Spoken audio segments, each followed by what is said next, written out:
Hello there, YouTube, vinyl community, whoever else has chosen to tune in and watch. You're probably wondering why I'm playing that. That is actually, that is actually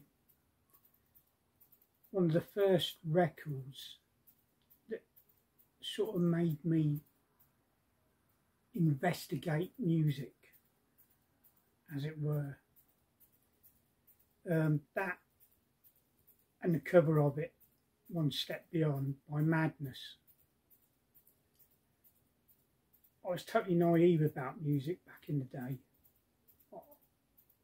I knew people sang other people's songs, but I'd never heard of the term cover version, not until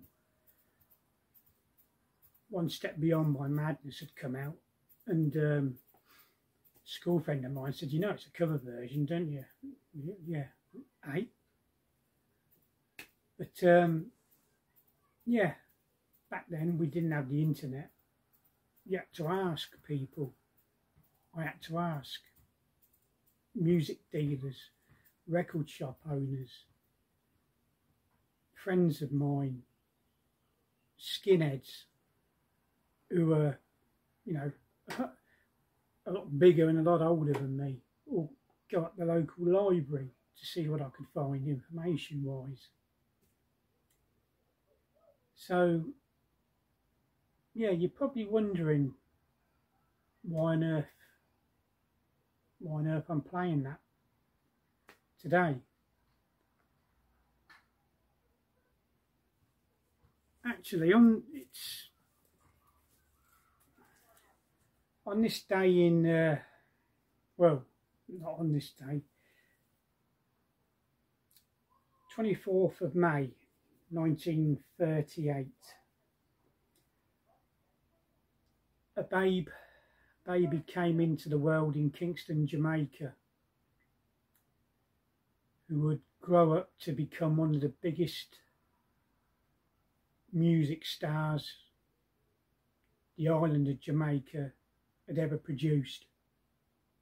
Singer, songwriter, producer, DJ, and also a bit of a boxer.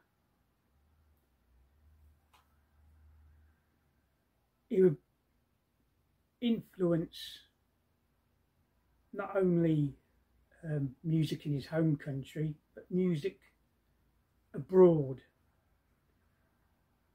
especially here in Britain. And he's one of the first people to sort of come over here in Britain and promote it. He was very, very defensive of his country's music, and this style of music in particular. A lot of people will go on to call it reggae, although I think that's doing it a bit of a disservice. The music was ska, which was on the scene long before reggae, ska music. And he was one of the major players Yeah, like I say, he influenced many bands, not just him, other people from back home in Jamaica.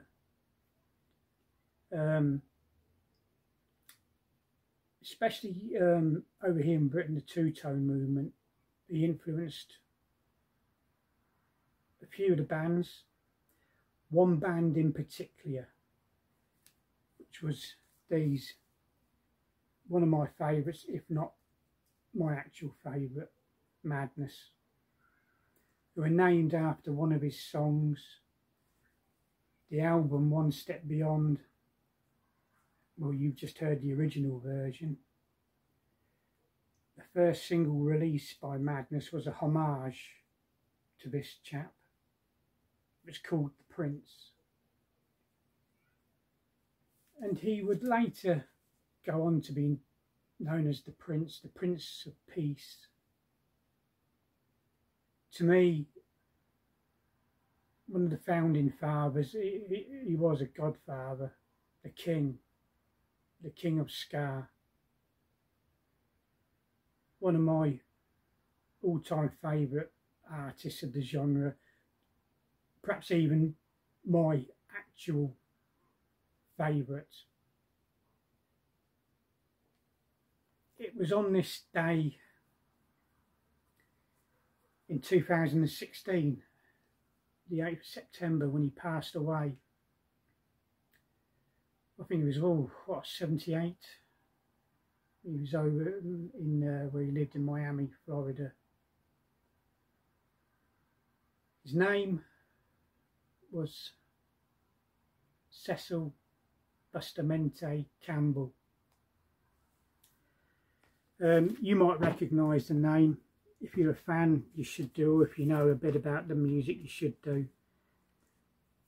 Cecil Bustamante Campbell was better known as Prince Buster. One of my heroes, one of my music heroes. And yeah, today marks a sad anniversary of his passing. And I've been pulling out the odd record or two in between other stuff I've been playing. Been quite busy today, but just took a bit of time to sort of remember and reflect on the wonderful music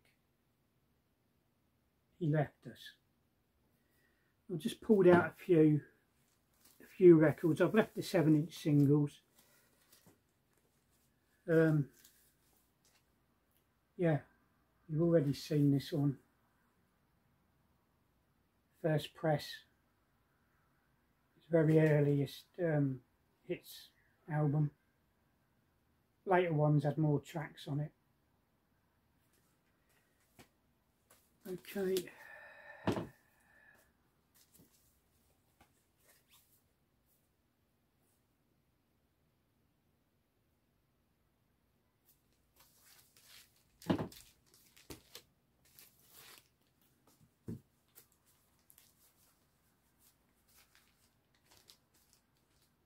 Big Five. You have been warned, it's extremely rude. In fact, the British reggae ska artist Judge Dredd used to work for Prince Buster over in Jamaica many moons ago, helping out with his sound system, doing security, things like that. Judge Dredd more or less pinched his act. Judge Dredd, the king of rudeness, the most banned singer, artist in British music history. Got the idea for his tunes from Prince Buster. Prince Buster was doing it before Judge Dredd did. He wasn't the only one. Prince Buster was a huge influence on him. Prince Buster and the Trojans.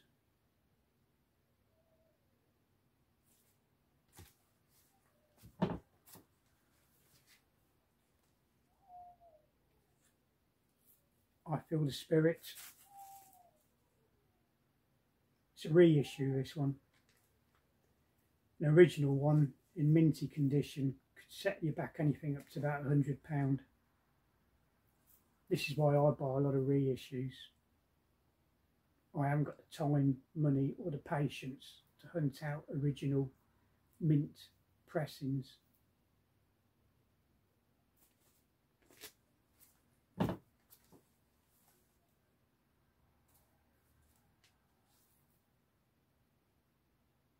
Okay.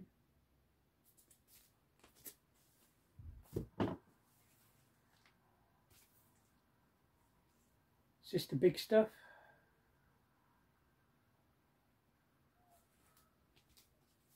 Got some 12-inch singles now.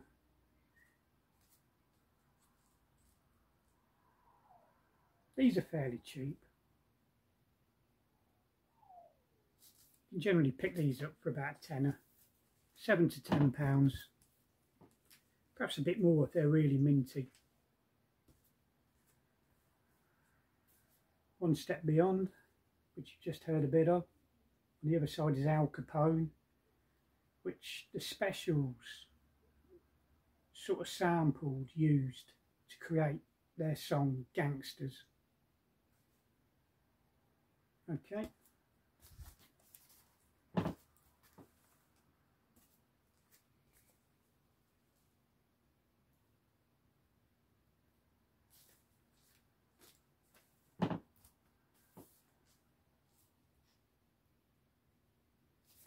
So there you have it.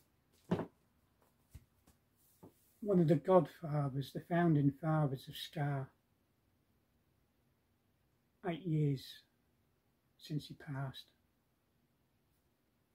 God bless you, mate. Thank you for the music.